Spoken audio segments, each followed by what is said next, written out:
Donc c'est un cours sur le principe fondamental de la statique.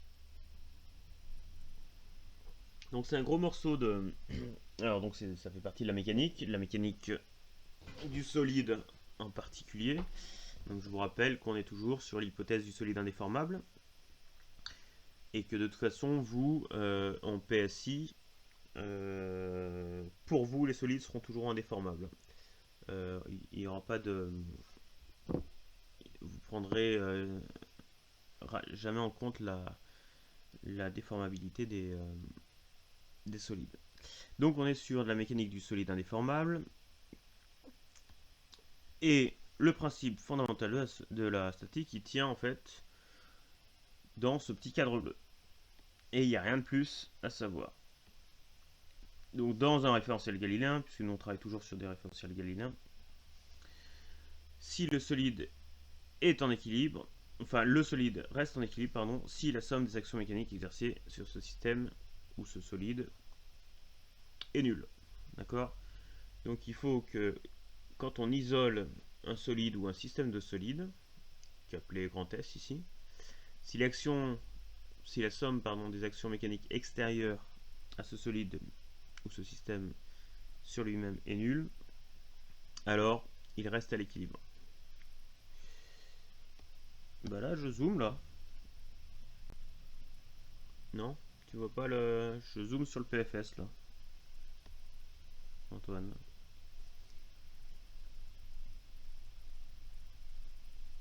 C'est figé à l'écran? A priori, j'ai une bonne connexion là, moi.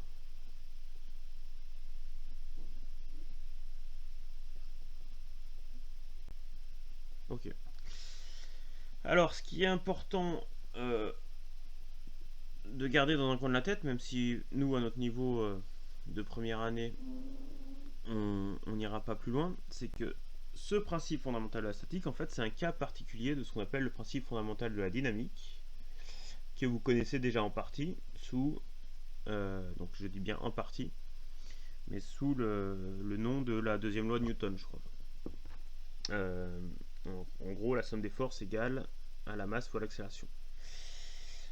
Si il reste à l'équilibre, mon solide ou mon système de solide, on n'a pas d'accélération.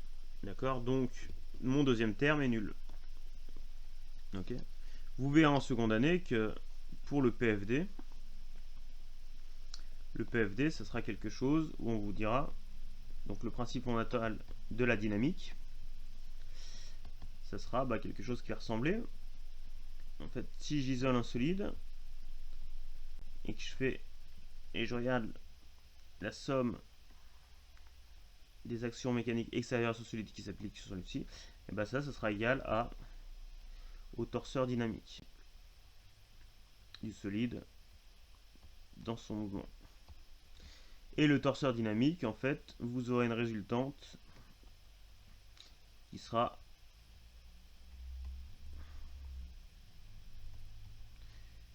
comme ça, et vous aurez un moment dynamique. S bar, c'est le complément de S. Donc c'est tout ce qui n'est pas S.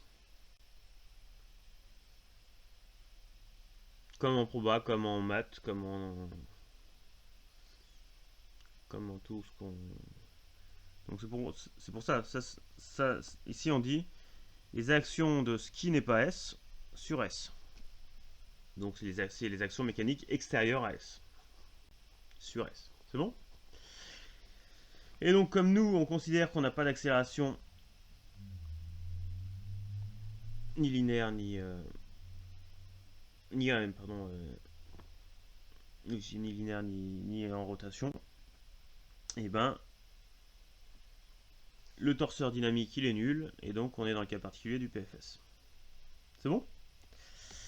Alors, comme on travaille en 3 dimensions, d'accord, dans l'espace dans lequel on évolue nous, ce torseur, qui est donc composé de 2 vecteurs, hein, un torseur c'est composé de 2 vecteurs en fait, donc cette équation torsorielle va nous donner 2 équations vectorielles, une équation sur la résultante qu'on va appeler le théorème de la résultante statique, et une équation sur le moment qu'on va appeler le théorème du moment statique. Je vous rappelle que pour faire une somme de moments, il faut forcément écrire tous les moments en un seul point. D'accord? Autrement, on ne peut pas sommer des torseurs. Et donc, le théorème du moment statique, eh ben, on va pouvoir obtenir différentes équations suivant en quel point on se place. Alors, différentes équations, en fait, c'est pas tout à fait vrai. Hein. Elles ne sont pas indépendantes, hein, les différentes équations qu'on a. Et donc, comme on travaille dans un espace généralement en 3 dimensions, si on projette ensuite ces deux équations vectorielles, donc celle-ci va nous donner 3 équations scalaires, et celle-ci nous donnera 3 autres équations scalaires. Donc quand on va appliquer le principe fondamental de la statique à un solide ou un groupe de solides isolés, on pourra obtenir 6 équations, donc un système de 6 équations. On est bon?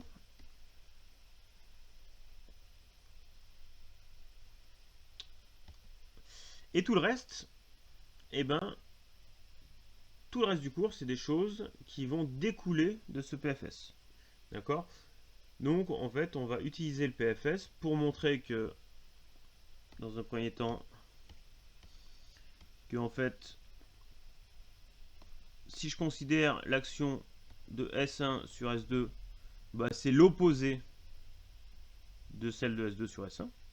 D'accord? Donc, il suffit que je mette un moins devant mon torseur d'action mécanique, ou un moins devant ma résultante et un moins devant mon moment. Hein? Donc, si j'inverse les deux, ok? Et la suite du cours, bah, c'est des cas particuliers du PFS.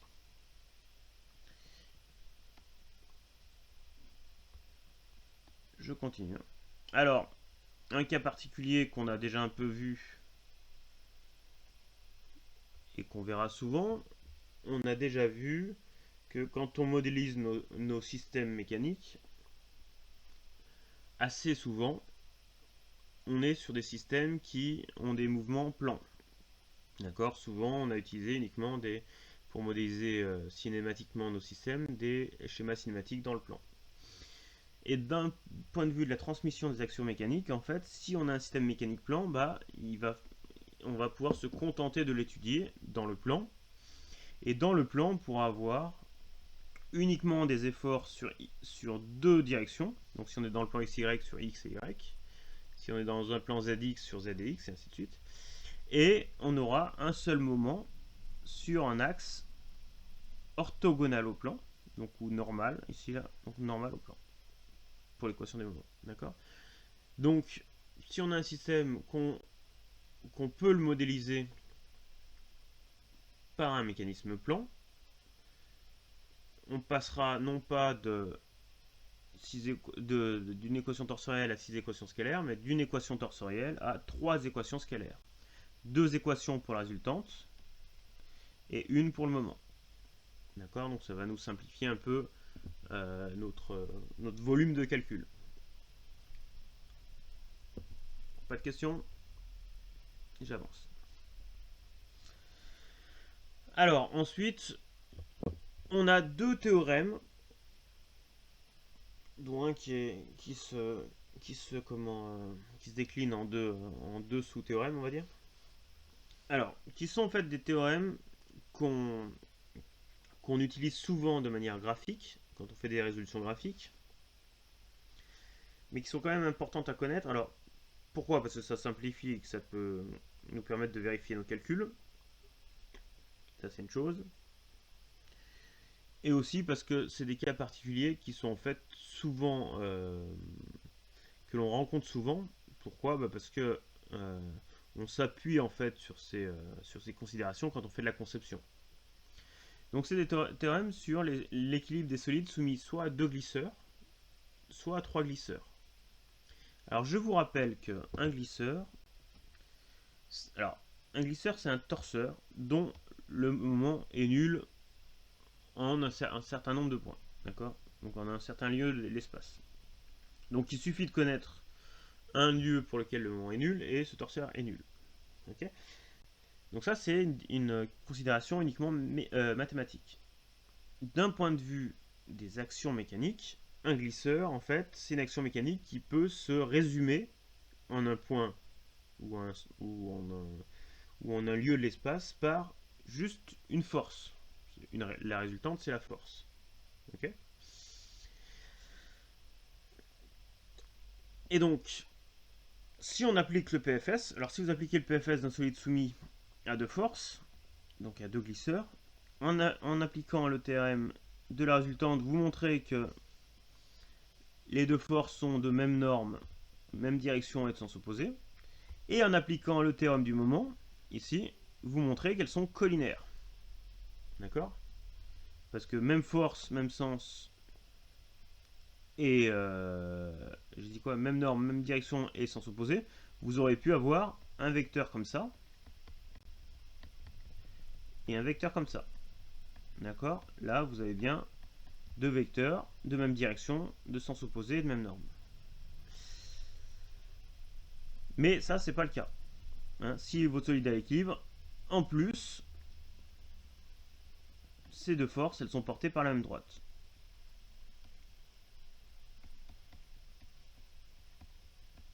Ok? Donc ça, c'est important parce que ça nous... alors ça se, ça se sent bien si vous faites un peu de mécanique avec les mains en fait. Alors, sur ce genre de cours, moi j'aime bien faire ça, hein, j'aime bien, vous l'avez déjà un peu vu en début d'année, euh, j'aime bien en fait prendre des objets dans la classe, peu importe, hein, la brosse du tableau, une chaise, et vous montrer qu'en poussant sur la chaise avec un doigt, puis en poussant avec un autre doigt dans le sens contraire, si les deux doigts sont alignés, bah, ça bouge pas, si les deux doigts ne sont pas alignés, bah, ça se met à faire tourner la chaise par exemple. D'accord. Donc ce genre de choses, vous pouvez essayer de vous représenter ces, euh, ces situations avec votre trousse devant les yeux, avec un stylo, et en essayant de bien comprendre ces résultats-là. Ok. Alors, d'un point de vue mécanique, en fait, on se retrouve souvent avec des solides soumis à deux glisseurs. Typiquement, quand on a des biellettes, des bielles, d'accord. Pourquoi? Parce que des bielles, vous allez voir, c'est enfin, vous avez déjà vu, quand on est sur des systèmes mécaniques, on a souvent des pièces qu'on appelle des bielles ou des biellettes, et ce sont des pièces qui sont articulées, c'est-à-dire qui sont soit en liaison pivot, soit en liaison rotule avec les autres pièces. Donc à partir du moment où elles sont articulées, donc pivot ou rotule, bah, si on se place au centre de ces liaisons, bah, le moment est nul, hein, puisque, puisque le torseur d'action mécanique transmissible par une rotule, bah, c'est un glisseur, ou par une pivot, c'est un glisseur aussi, enfin dans le plan. Donc si elles sont articulées en deux endroits, on a déjà deux glisseurs, et souvent on néglige le poids propre des pièces devant le reste des actions mécaniques. Donc quand on a une biellette, souvent on se retrouve avec un solide soumis à deux glisseurs. Et donc ça nous permet tout de suite, sans calcul, de déterminer la direction de ces efforts. Donc en fait ça nous permet de simplifier notre nombre d'équations. Pardon, voilà, notre nombre d'équations et surtout notre nombre d'inconnus. C'est bon? le, le deuxième théorème, c'est on monte d'un niveau. Quand on a un solide soumis à trois glisseurs, donc encore une fois, hein, juste trois torseurs dont le moment est nul en un lieu de l'espace, donc qu'on peut modéliser juste par trois forces appliquées en un point particulier, et bien alors, soit ces trois glisseurs sont concurrents, d'accord, soit ces trois forces sont dirigées de telle manière à ce qu'elles leur direction soit concurrente, donc c'est-à-dire qu'elles se croisent, que la direction se croise en un seul point, soit les trois forces sont parallèles. D'accord. Alors, le côté concurrent, ça se démontre avec le théorème du moment, ici. Et le théorème de la résultante me dit, en fait, si j'ai trois forces, et ben, si je mets mes, mes, mes vecteurs bout à bout, et ben j'obtiens un triangle. Ça, c'est le théorème de la résultante.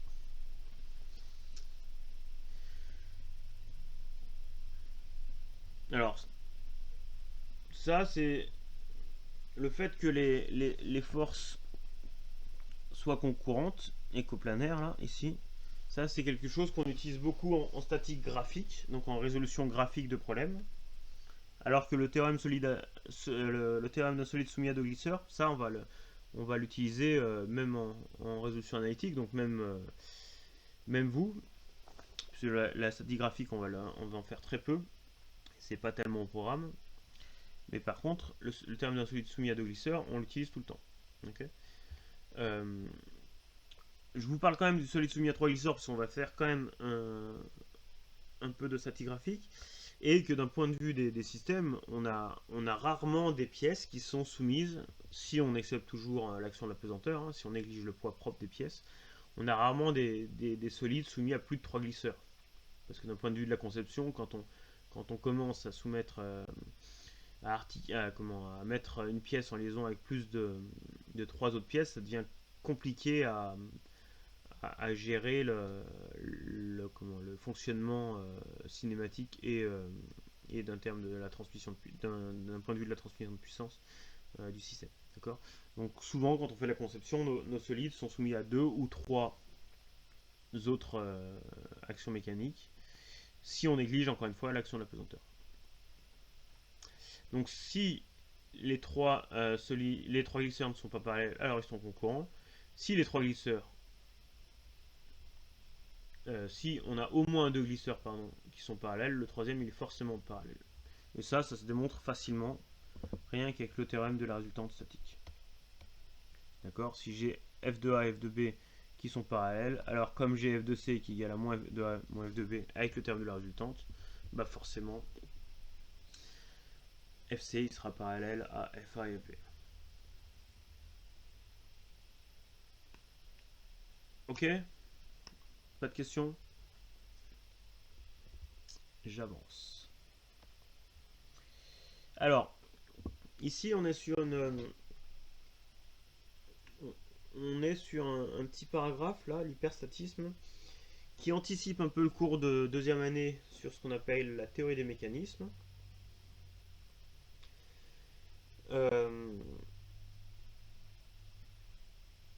Alors, pour vous, on va considérer qu'un système est hyperstatique. Donc déjà, pour qu'un système soit hyperstatique, il faut qu'on soit sur un système bouclé. Sur une chaîne ouverte, on peut pas avoir un système hyperstatique. On va considérer qu'un système est hyperstatique, quand vous aurez un nombre d'inconnus plus grand que le nombre d'équations. Donc que vous ne pourrez pas encore en fait déterminer toutes les inconnues d'un point de vue des actions mécaniques de votre système. Ok. Alors l'exemple qui est donné ici, en gros, c'est juste un solide, donc un solide 1 qui est guidé en rotation. Donc ici un solide 1 qui est guidé en rotation par rapport au bâti par l'intermédiaire de deux liaisons, et donc ici une liaison rotule là, une liaison rotule là. Okay. Si on fait le bilan des actions et on exerce sur ce solide une force F qu'on connaît.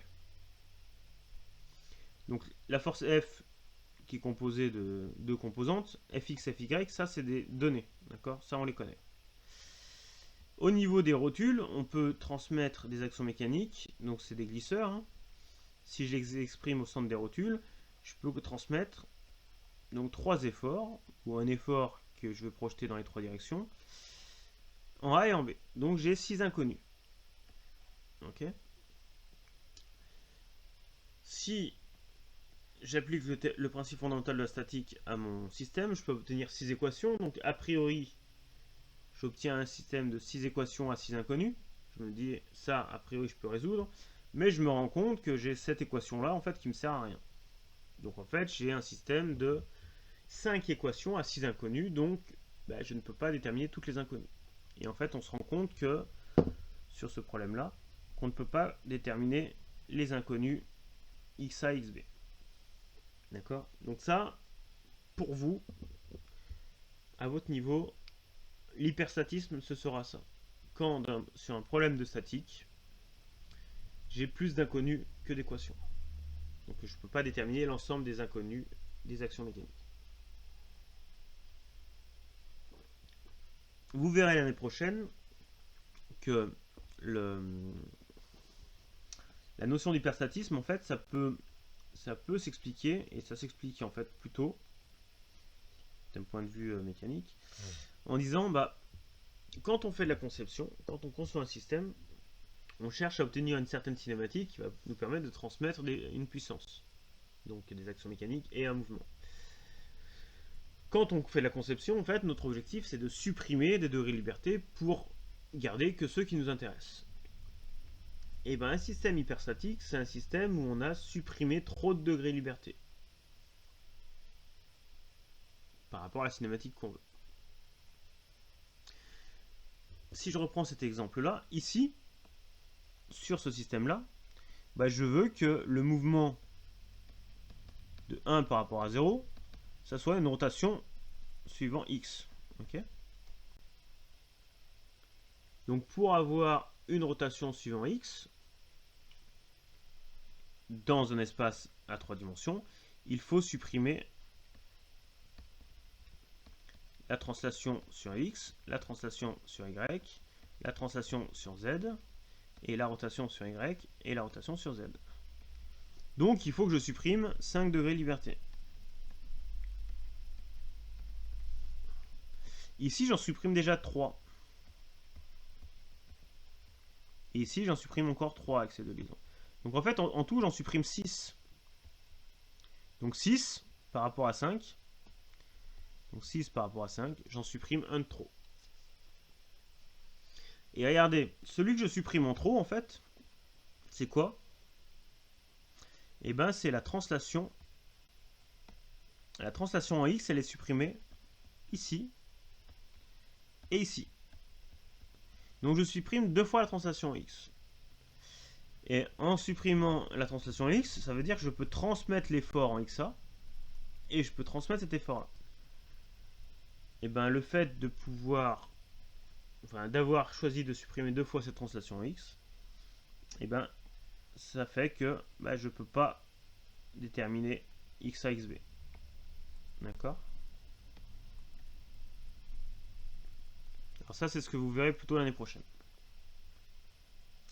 Vous, en première année, vous pouvez retenir surtout que dans un problème de statique, si je suis en présence d'un système hyperstatique, je vais avoir trop d'inconnus d'actions mécaniques, de liaison. On parle des actions mécaniques à l'intérieur du système, hein, donc des actions mécaniques de liaison, pour résoudre le problème. Des questions? Pas de questions? Je continue. Alors ici, vous reviendrez un peu sur cette page un peu plus tard, hein, une fois que vous aurez commencé à traiter des TD. C'est un algorithme que j'ai fait pour essayer de vous donner une démarche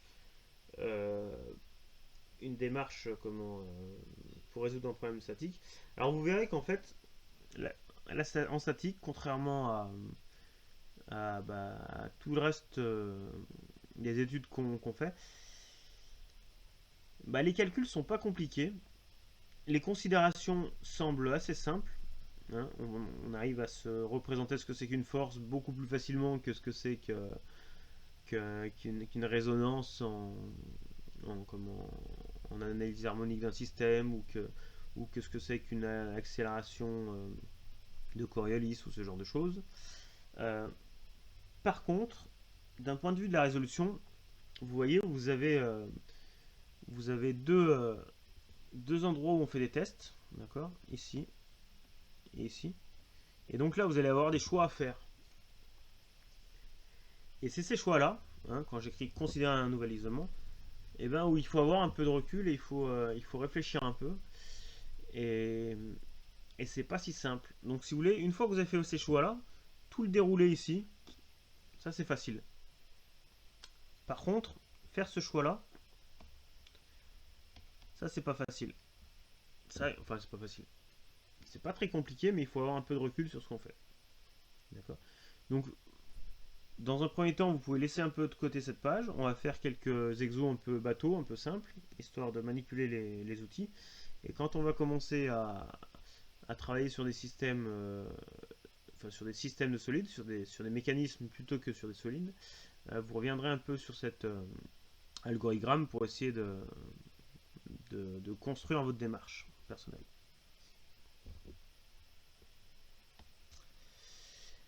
Et ensuite, tout le reste, c'est des annexes. Alors, c'est des annexes qui sont que j'ai laissé, hein,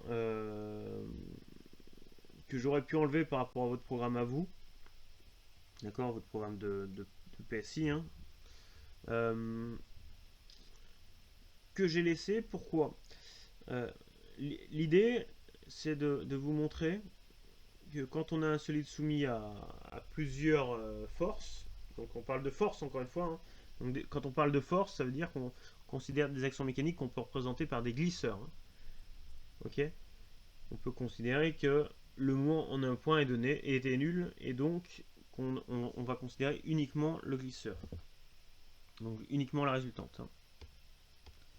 D'accord. À chaque fois, vous voyez, on peut trouver des points hein, en A ou en B pour avoir des moments nuls. Et bien, si on a des solides qui sont soumis à plusieurs glisseurs, en fait, pour simplifier nos calculs ou pour, pour avoir des choses un peu plus compactes, on peut chercher à déterminer ce qu'on appelle des forces équivalentes pour diminuer en fait le nombre de nos efforts. Alors, on va avoir plusieurs cas de figure. Soit on a deux forces qui sont concurrentes, soit on a des forces qui sont parallèles. Et suivant les cas de figure, on va pouvoir avoir des représentations différentes. Alors, ce que je dis quand on a deux forces concurrentes, c'est qu'en fait, il suffit de trouver le point de concours de ces forces et d'écrire la force équivalente en ce point de concours en faisant la somme des deux forces. Donc, je réécris F1 ici, je réécris F2 ici, et là, ma force équivalente, elle est là. D'accord. Et ma force équivalente, c'est bien l'action mécanique, c'est bien une action mécanique qui est un glisseur en ce point I. Parce que le moment en point I de la force équivalente est nul. Et si je fais le moment en point I de F1 plus le moment en point I de F2, c'est égal aussi au vecteur nul, pardon. Donc c'est bien équivalent. Alors, j'ai laissé ces trois petits paragraphes là, aussi pour vous permettre d'avoir de manipuler ces grandeurs qui sont donc les moments d'action mécanique et les résultats d'action mécanique et d'essayer de prendre un peu du recul sur ces notions là. D'accord. Donc vous pouvez travailler un peu sur ces trois petites démonstrations là qui montrent que la force équivalente à deux forces concurrentes, bah, il suffit de l'écrire en I, et qui montrent que quand on a des forces parallèles, bah, en fait il suffit de... Alors je vous montre graphiquement. Alors d'un point de vue analytique, c'est pas toujours simple de retrouver cette chose là, hein, mais d'un point de vue graphique, vous avez vu ensuite, il suffit de dire bah, je place F2 ici, toc, je place F1 ici, je l'inverse, donc je mets moins F1 ici, et ensuite il suffit de tracer ici, toc, et en fait ma force équivalente, je pourrais l'écrire comme ça, donc F1, oh, pardon, donc F1 plus F2, alors pardon, ouais, F2 il est plus par là, pardon, F2, et donc ça c'est ma force équivalente en ce point là. Donc ça vous pouvez refaire les démonstrations histoire de manipuler les outils et d'essayer de bien comprendre qu'en fait si j'ai un solide là qui est cette patatoïde là ou cette ellipse là, enfin ce ballon de rugby on va dire, si j'applique un point, une force en A et une force en B de telle intensité, bah c'est exactement la même chose que si j'applique une force en ce point là de la somme des deux intensités. Dans le troisième torseur, il vient d'où le D F2? Bah le D c'est quoi le D déjà?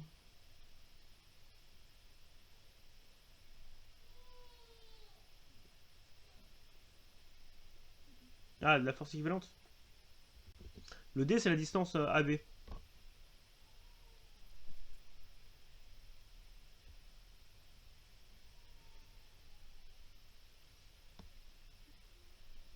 D'accord, vous savez que bon, AB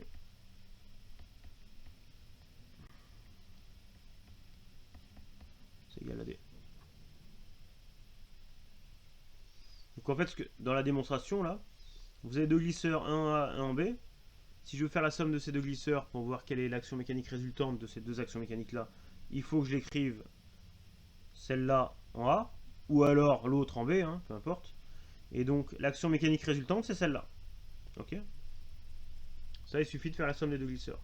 Par contre, moi ce que je cherche, c'est pas l'action mécanique résultante, c'est je cherche à modéliser une action mécanique résultante qui est un glisseur. Donc il faut que je cherche en quel point, donc ça c'est en point, c'est le point H que je cherche, en quel point H, et ben ce moment-là va être nul. Alors ce ne sera pas ce moment-là, hein, mais à quel point le moment de H de l'action de la force équivalente est nul. Et donc ce point H là, je l'ai trouvé graphiquement, c'est ici. C'est H.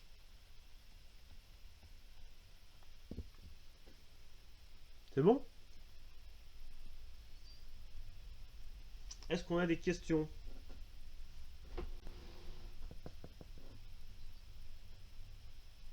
Oui, Oui. j'avais une question.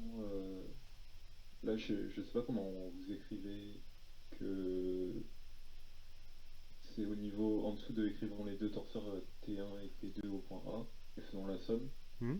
Comment on écrit que le torseur de F2 sur S, bah, comment on fait apparaître le DF2Z? En fait, Eh je comprends pas pourquoi c'est ça. Juste. eh ben, en fait, ici, là, vous savez que le moment en B de F2 sur S, d'accord? F2 sur S, pardon. Ça, c'est égal au moment en A de F2 sur S,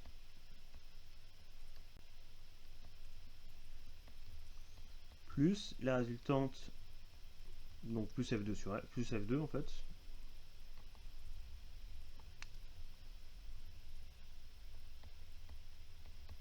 vectoriel AB. Ok. Ça, comme l'action de F2, c'est un glisseur, bah ça c'est égal au torseur nul. Et F2, vectoriel, et on a dit que AB c'est égal à D, donc dx ici. Ok. Et comme F2 c'est du... euh,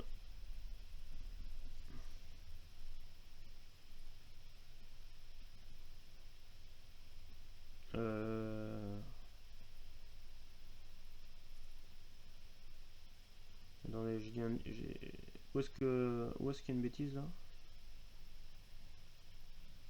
Ah oui, pardon, je me suis trompé là. J'ai inversé parce que là je tombais sur un problème de signe. Ici c'est B, hein. J'ai inversé A et B. Donc moi ce que je veux c'est le moment en A. Donc là B. Et donc là j'ai BA. Donc là j'ai un signe moins. Ok. Donc là ça te fait du DF2. F2 c'est la norme hein, portée par Z. Puisque F2 c'est porté par Y. C'est bon? Ouais, c'est bon. Est-ce qu'il y a d'autres questions?